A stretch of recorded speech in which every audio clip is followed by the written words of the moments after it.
Graça e paz, queridos. Aqui quem fala é o pastor Marco Rodrigues, da Igreja Comunhão Rara, Rio de Janeiro.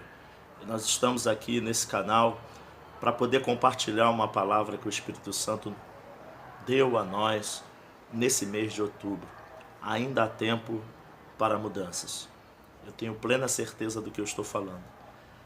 E o texto que eu quero me basear é o texto do capítulo 2 de Daniel, versículo 21 e 22, que diz assim: É Ele que muda os tempos e as estações.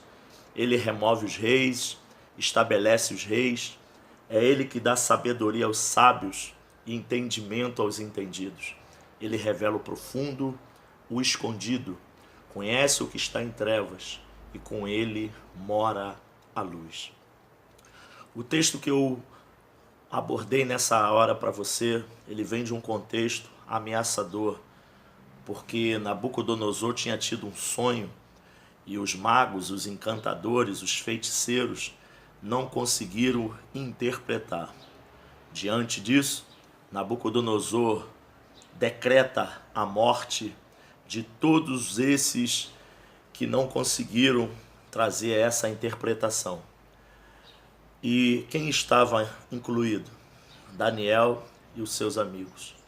Só que o que me chamou a atenção foi que Daniel, ele teve uma postura para que esse decreto, para que essa situação que iria causar grande transtorno, não somente para a sua vida, não somente para a vida dos seus amigos, mas para a vida dos seus parentes. Imagine, os seus pais, criaram um filho dentro de um costume de servir a um Deus único, e de repente vê os seus filhos sendo deportados para um outro local, para a Babilônia, e mortos.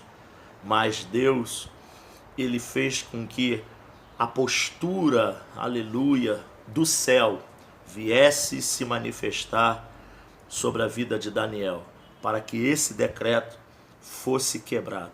E você sabe muito bem que um decreto de um rei, o decreto ele é um ato promulgado pelo poder executivo e que jamais ele passa pelo o poder legislativo. De tamanha é a autoridade de um rei.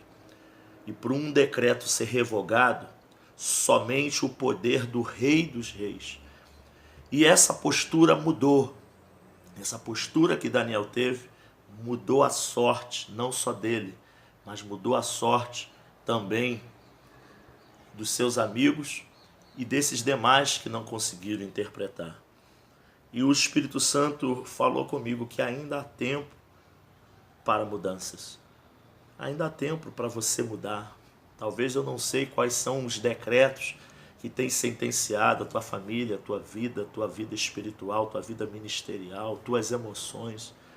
Mas algumas posturas eu quero compartilhar com você, para que o Senhor faça ainda esse ano um divisor de águas sobre a tua vida. Daniel, ele teve a postura, no versículo 14 do capítulo 2. Então Daniel falou avisada e prudentemente a Arioque, capitão da guarda do rei, que tinha saído para matar os sábios de Babilônia. Avisada e prudentemente. A primeira postura para que haja mudanças na nossa vida, a gente precisa ser discreto. Porque avisada é ser discreto, é agir com discrição. O que mais eu tenho visto pessoas que no meio de uma situação difícil, ela não consegue ser discreta. A Bíblia diz, através da vida do apóstolo Paulo em 1 Coríntios, que nós devemos discernir tudo e de ninguém sermos discernidos. A Bíblia diz desse texto que Daniel foi discreto. Daniel, ele foi prudente. Você sabe qual é o significado de ser prudente? Prudente é aquela pessoa que foge dos perigos, dos riscos. É horrível.